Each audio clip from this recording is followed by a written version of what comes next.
Saudações a todos. Vamos buscar um pouco mais no livro As Cinco Feridas Emocionais, em que a Lise Bourbeau, ela nos traz no capítulo 2º, ela fala sobre a rejeição. Então, é claro que nós vamos fazer uma leitura ali, aproveitando para um aprendizado, para uma reflexão, né? Evidentemente que poderemos encontrar pontos que não compreendemos exatamente da mesma forma, mas o importante é que ela nos leva a refletir, a repensar, ela nos ajuda nesse processo de autodescobrimento, nos entendendo, né, através dos nossos sentimentos e os reflexos que esses sentimentos trazem a nós, né? Que se caracterizam ali por um período em que exteriorizamos determinados comportamentos. Então vamos lá. A rejeição. Eis algumas definições que o dicionário nos fornece para a palavra rejeitar: repelir, afastar, recusar, pôr de lado, largar, não acolher, não assimilar, excluir. Muita gente tem dificuldade em estabelecer a diferença entre rejeitar e abandonar. Abandonar alguém é afastar-se dele em prol de outra pessoa ou outro alguém, ao passo que rejeitar uma pessoa é rechaçá-la, não querer tê-la ao seu lado ou em sua vida.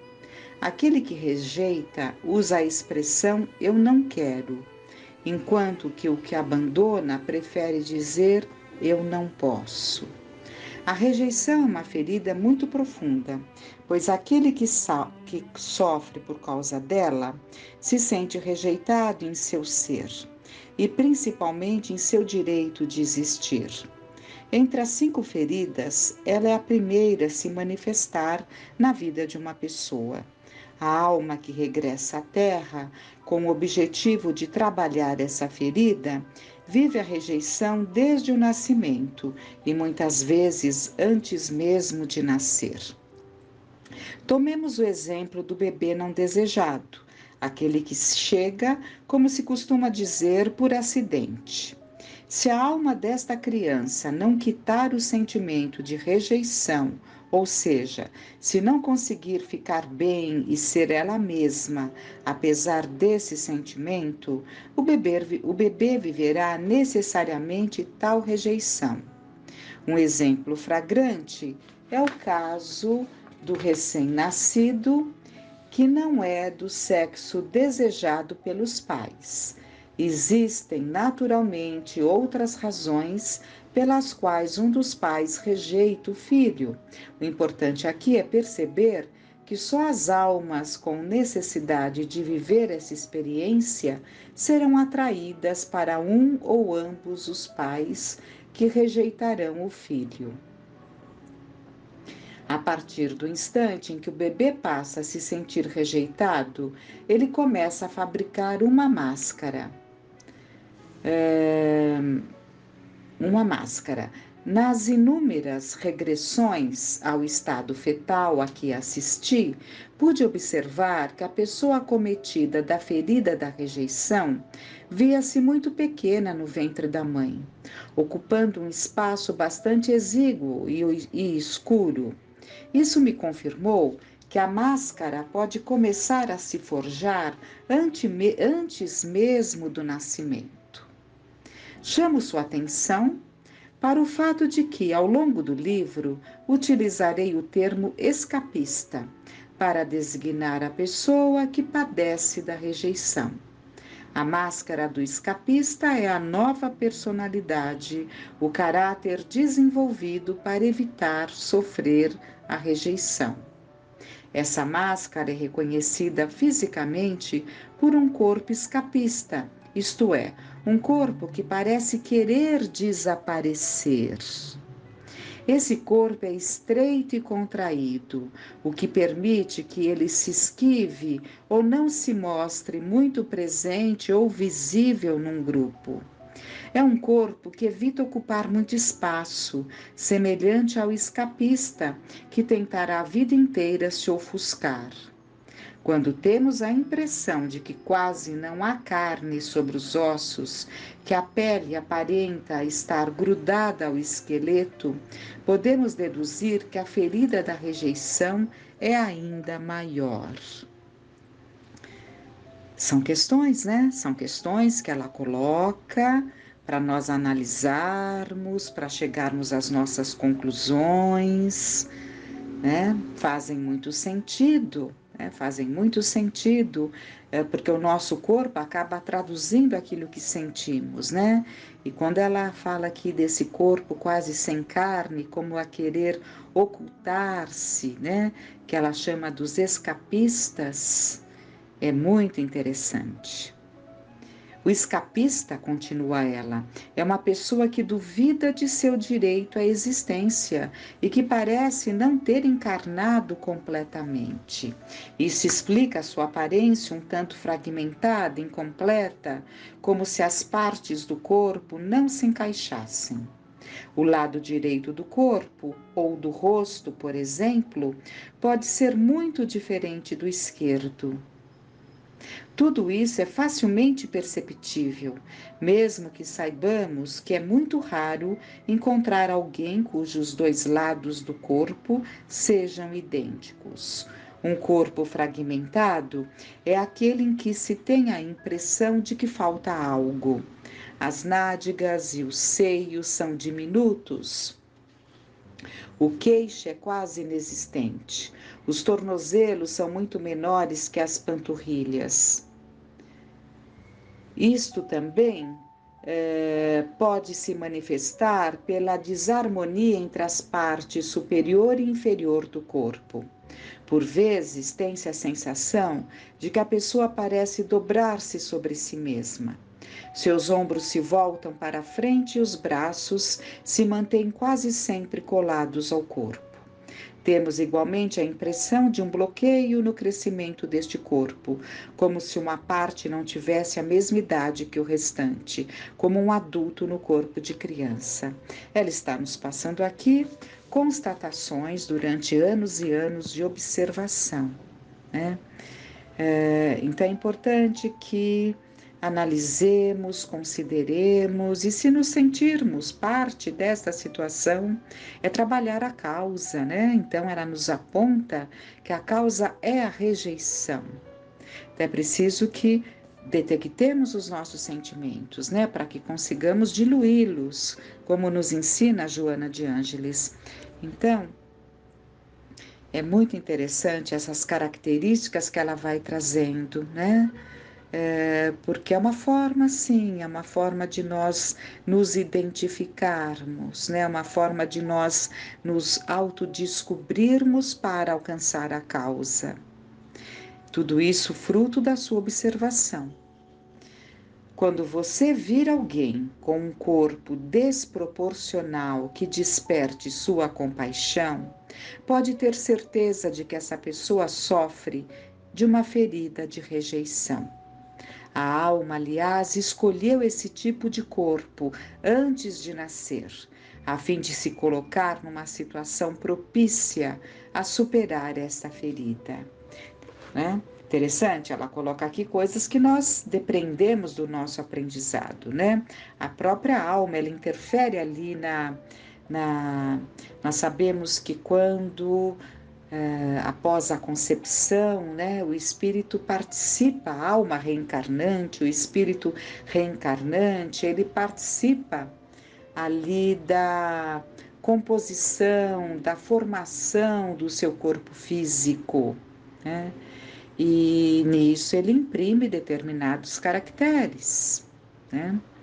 E é interessante o que ela traz aqui, que a alma pode ter escolhido esse tipo de corpo para que ajude, né, a superar essa ferida. O rosto e os olhos do escapista são pequenos. Os olhos parecem vazios, pois a pessoa afetada por esta ferida tem uma grande tendência a se refugiar em seu mundo interior ou devanear. Observando sua fisionomia, às vezes temos a impressão de ver uma máscara, sobretudo em volta dos olhos, que parecem estar sempre com olheiras. É possível que ele próprio tenha a impressão de enxergar através de uma máscara. Algumas pessoas escapistas me contaram que essa impressão podia durar um dia inteiro ou apenas alguns minutos. Essa é uma forma de ausentar-se da realidade para evitar sofrer, então pouco importa o tempo. Quando uma pessoa possui todas as características mencionadas acima, sua ferida de rejeição é muito mais profunda do que se ela tivesse, por exemplo, apenas os olhos do escapista.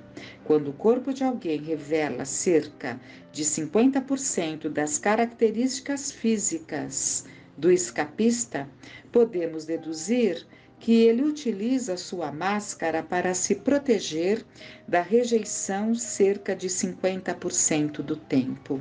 Seria o caso, por exemplo, de uma pessoa extremamente gorda, com tornozelos minúsculos, ter apenas uma parte do corpo correspondente às características do escapista, indica que a ferida da rejeição é menor. Usar uma máscara significa não sermos nós mesmos. Acreditamos desde muito jovens que ela nos protegerá. A primeira reação de uma pessoa que se sente rejeitada é fugir. A criança prestes a criar para si uma máscara de escapista, ao sentir a rejeição, é aquela que viverá a maior parte do tempo em seu mundo imaginário. O que explica porque ela é, em geral, bem comportada e sossegada, não criando problemas e não fazendo barulho. Ela se diverte sozinha em seu mundo imaginário, erguendo castelos e fantasiando histórias. Pode inclusive achar que quando bebê foi trocada no hospital ou que foi adotada. É o tipo de criança que inventa todos os motivos para não ficar em casa, que deseja, por exemplo, correr para a escola, mas que, uma vez na escola, sentindo-se rejeitada ou se rejeitando, também não reconhece aquele ambiente como seu mundo. Uma senhora chegou a me contar que se sentiu uma turista nos tempos de escola.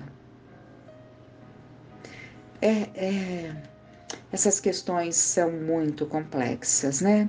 Nós sabemos que há pessoas que se sentem no lar como estranhos, se sentem num ambiente estranho, né?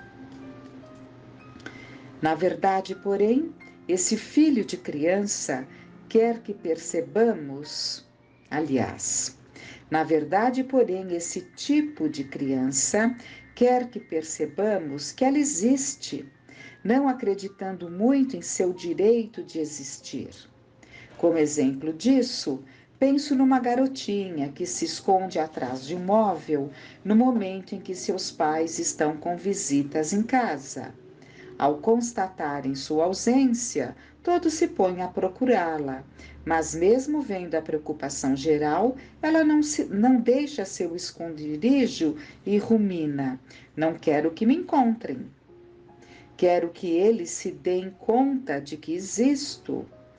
Eis uma garotinha que crê tão pouco em seu direito de existir que precisa criar situações para tentar provar isso a si mesma. Sendo geralmente uma criança franzina, ela lembra muitas vezes uma boneca, alguém frágil. Eis porque a mãe costuma superprotegê-la. Então aí já surgem as situações que acabam complicando a situação, né? Então, a mãe costuma superprotegê-la, dizendo que ela é muito pequena para isso, muito pequena para aquilo. A criança acredita nisso de tal forma que desenvolve problemas de crescimento. Para ela ser amada, torna-se então ser sufocada.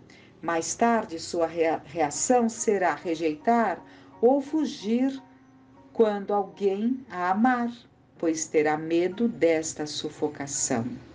Uma criança superprotegida se sente rejeitada, porque crê que não é aceita pelo que é. Para atentar, olha que interessante, né? Os pais superprotegem os filhos, achando que estão dando do seu melhor, né?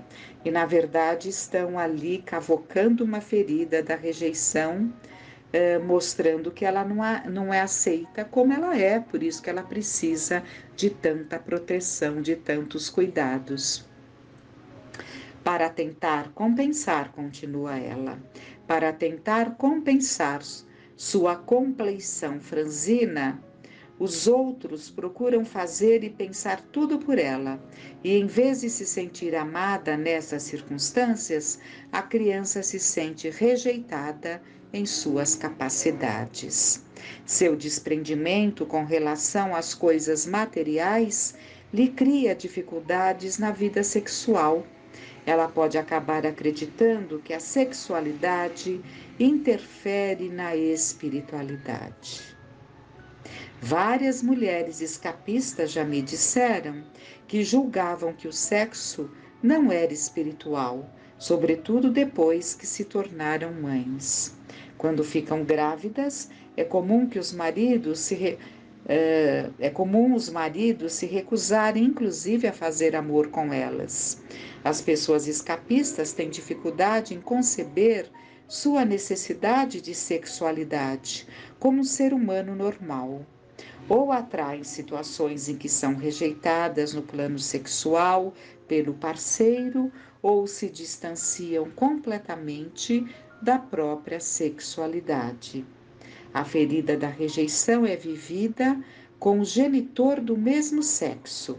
Se você se reconhece na descrição de uma pessoa que se sente rejeitada, isso quer dizer que você viveu essa rejeição com seu pai. Se você for homem, ou deixa eu dar a entonação correta. Voltando, se você se reconhece na descrição de uma pessoa que se sente rejeitada, isso quer dizer que você viveu uma rejeição com seu pai, se for homem, ou com sua mãe, se for mulher. Esse pai ou essa mãe, portanto, foi o primeiro a contribuir para despertar sua ferida já existente. Então, normalmente essas feridas trazemos essas feridas, né? Elas fazem parte ali de nós. E quem primeiro mexe nelas, né, na nossa infância, são os pais, como está sendo dito aqui, né? Então, nós pais, não? Então, é normal não aceitá-la. Então, é normal não aceitá-lo e censurá-lo a ponto de odiá-lo, né? Então, completando o pensamento aqui, esse pai ou essa mãe, portanto, foi o primeiro a contribuir para despertar sua ferida já existente, então é normal não aceitá-lo e censurá-lo a ponto de odiá-lo.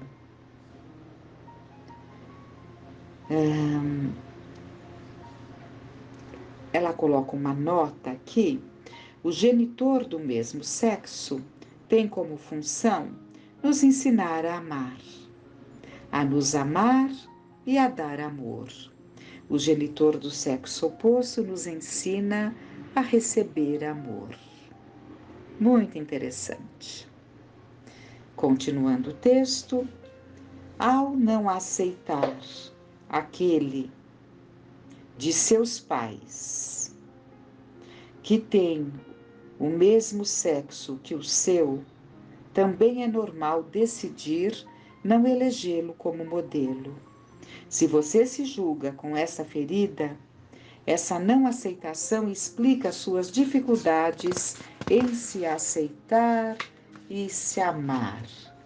O escapista se julga sem valor, uma nulidade, um inútil. É por essa razão que ele vai tentar por todos os meios ser perfeito, para se valorizar a seus olhos e aos dos outros. A palavra nulidade e suas variantes estão bastante presentes em seu vocabulário quando ele fala de si ou dos outros. Ele é capaz de dizer coisas como: meu chefe me dizia que eu era insignificante, então fui embora. Minha mãe é inútil em tudo que se refere a tarefas domésticas. Meu pai sempre foi um zero à esquerda para minha mãe, assim como meu marido é comigo. Não a censuro por ter ido embora. Também utilizamos a palavra nada, no mesmo sentido de nulidade. Por exemplo, sei que não valho nada, que os outros são mais interessantes do que eu. Pouco importa o que eu faça, nunca dá em nada, tenho sempre que recomeçar. Faça o que quiser, isto não me afeta em nada.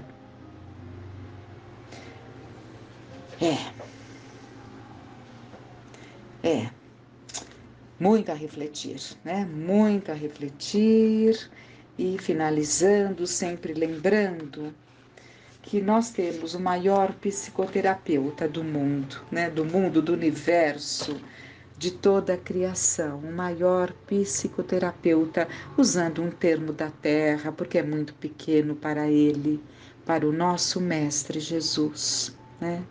Mas busquemos a ele, busquemos para curar essas chagas, essas feridas. Que fiquemos em paz.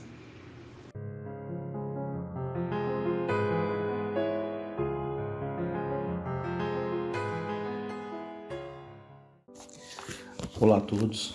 Nós hoje trouxemos uma mensagem que foi recebida na casa alguns anos atrás e numa época em que precisamos mais do que nunca do otimismo, do bom ânimo, de uma visão diferente da nossa existência.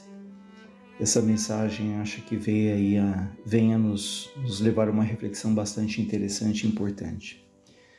Ela diz: paz do Mestre em vossos corações. Há duas maneiras distintas de viver a encarnação numa era de provas e expiações. Há aquele que seus olhos tendem somente a fitar a olhar o chão. Vive com os pés na lama, olhando as pedras e os obstáculos do caminho. Diante de cada obstáculo, toma para si cada pedregulho, colocando-o na sua bagagem espiritual. Acredita que ao carregar o peso das dificuldades, das dores e do sofrimento, seguirá rumo a Deus. Diante do olhar fixo no chão, perde o trajeto, pois se desespera ao deparar com as coisas do chão. Vive amedrontado e muitas vezes seu olhar o impede de ver mais além. Muitas vezes para no caminho, receoso, ou para contar e lamentar os espinhos dos pés.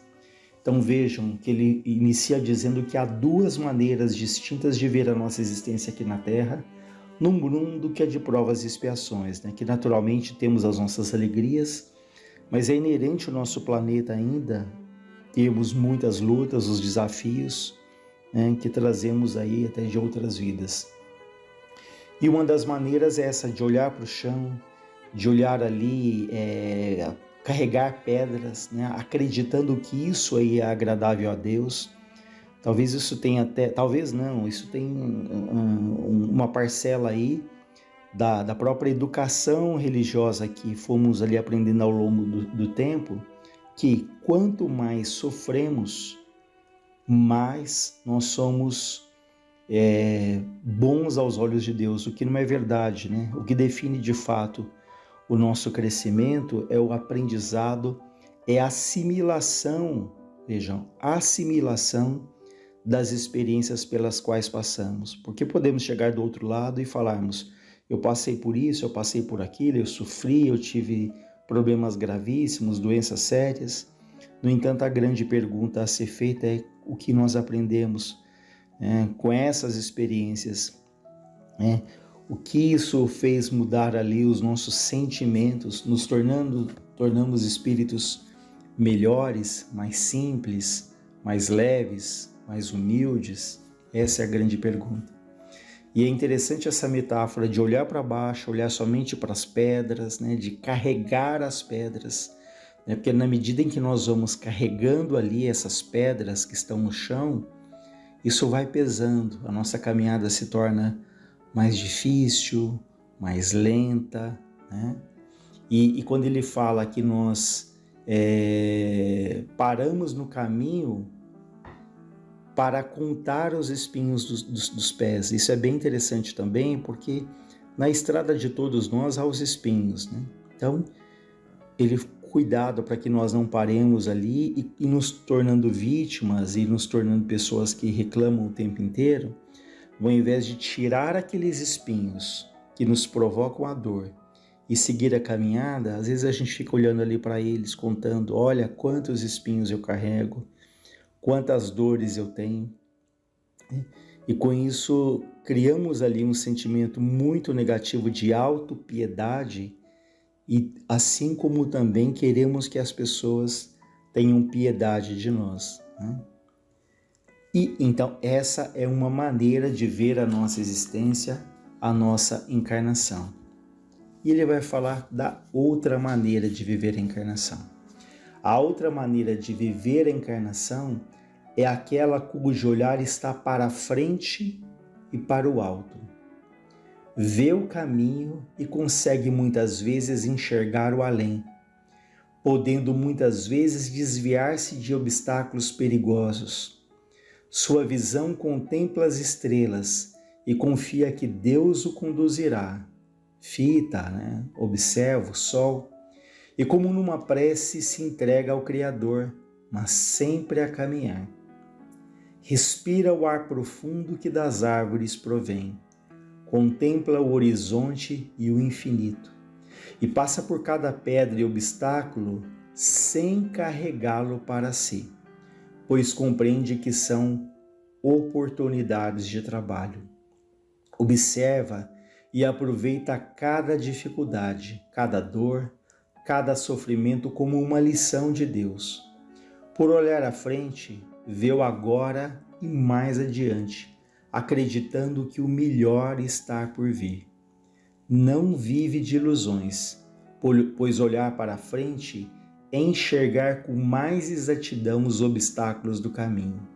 No entanto, aproveita cada momento, cada raio de sol, cada ar que respira, cada bela paisagem para retirar a força necessária para transpor os obstáculos.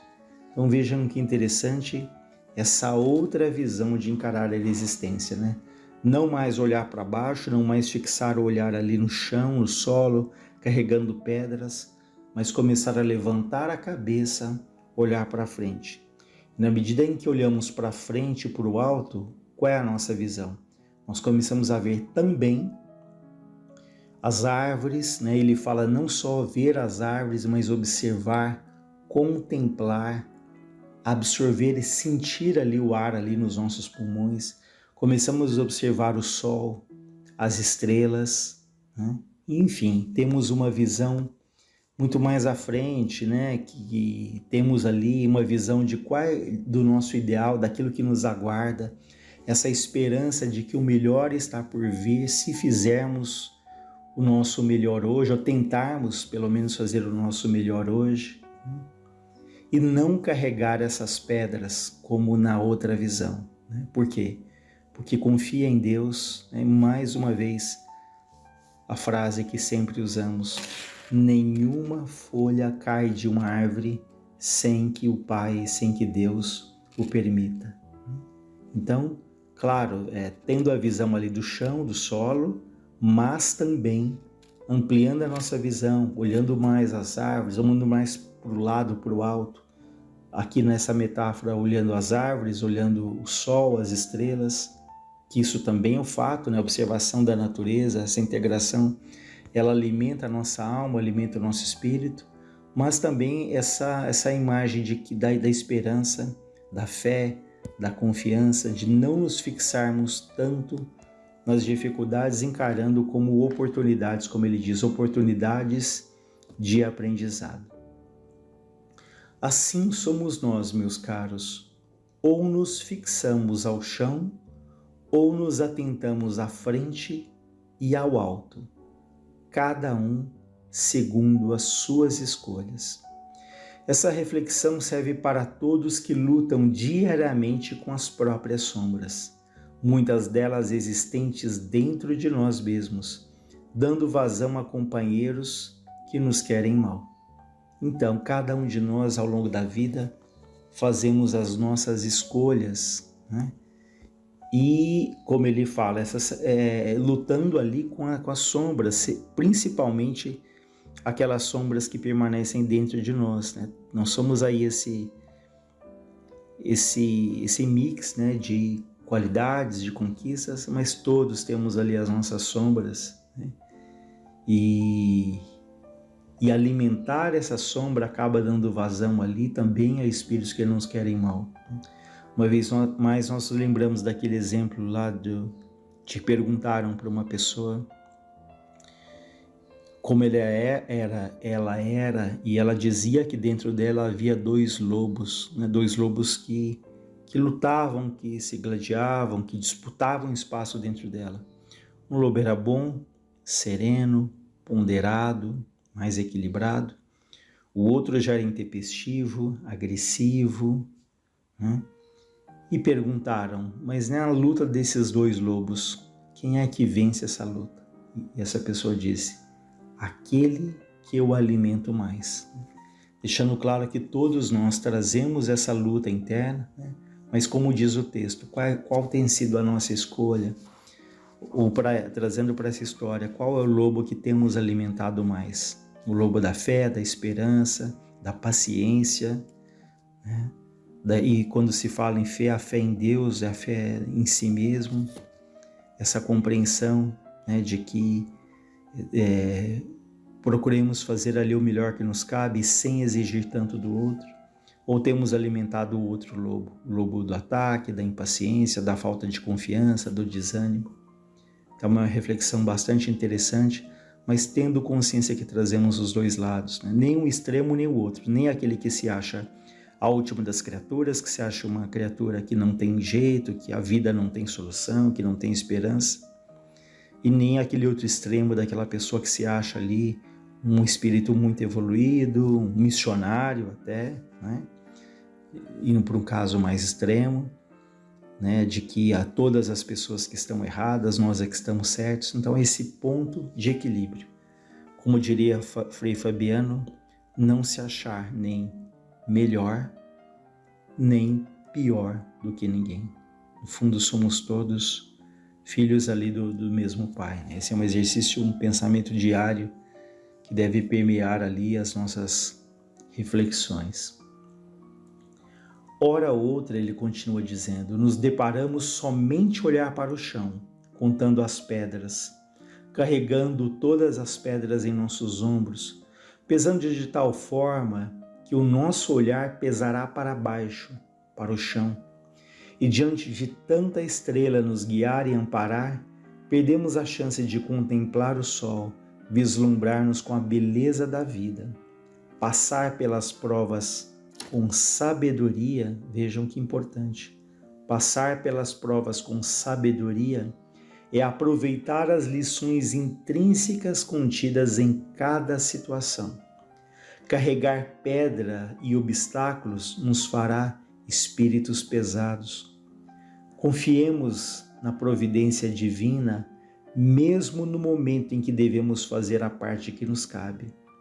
O olhar para frente e para o alto saberá captar com mais clareza cada decisão, cada passo no nosso caminho. São muitos os exemplos de companheiros que sofreram na terra, mas sofreram com amor, com sabedoria. Daí os livros e pessoas ao nosso redor que estão ou que passaram pela nossa vida, muitas vezes pessoas que passaram silenciosamente, né? que, no entanto, foram exemplos, e alguns podem ser, de pessoas que passam ali lutando na terra com sofrimento, mas passam com amor no coração, com sabedoria, sem a revolta. Poucas vezes essas pessoas contaram as pedras do caminho ou os espinhos do pé, pois davam mais importância às árvores, às estrelas, às montanhas e às belas paisagens à frente. Que Deus, na sua infinita bondade, estenda sobre todos nós a alegria de viver no teu evangelho de luz. Que a paz esteja em todos os corações. Então fica aí essa reflexão sobre as nossas escolhas e que olhemos com mais atenção, com mais cuidado para frente, para o alto, né? Claro, é importante olhar para baixo para desviarmos ali das pedras, ou se elas forem inevitáveis, que a gente possa superar ali esses percalços, né? Esses tombos que todo mundo passa com essa sabedoria que ele fala, com a paciência, com o amor, né? Mas observemos mais, olhemos mais para frente, para o alto, alimentando dentro de cada um de nós a esperança, os momentos de alegria que a vida nos oferece, e assim a nossa caminhada será melhor, mais leve, mais feliz. Que Deus nos abençoe e nos ampare.